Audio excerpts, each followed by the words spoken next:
Republicans are going to have to make a compromise this year, whichever way they go. If they pick Romney, it's going to be a candidate that they're just not passionate about.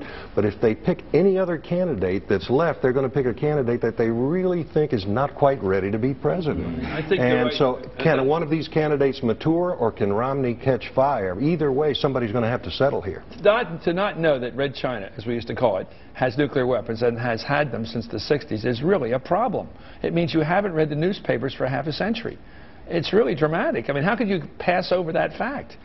There's also this issue, but there's also, we talked to Darrell Issa from the House Government Oversight Committee, a former businessman from California. This was part of our press pass conversation that you can see online. He's a Romney supporter, I should point out, but this was his take on Kaine that might be interesting as we go forward here in this campaign. Watch.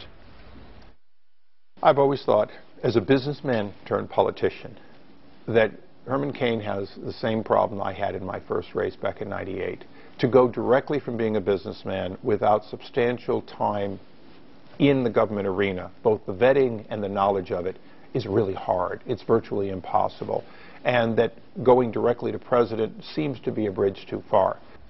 I mean, just the handling of this story may really be the evidence of that. Right. I mean, I think that's right. Look, I think with Mitt Romney especially, right, you're seeing the value of when you run before and you have experience running, it really does help you. I don't think that's the only thing at play here, though, with Herman Cain. I think that they had 10 days to respond to this. They couldn't quite figure out where they were going with it. But if Mitt Romney collapses, Mitt Romney's about to get 2 months of brutal television. You know, some of Mitt Romney's flexibility and uncertainty is built into his stock price, but America's never seen $20 million worth of flip-flop ads. If he collapses,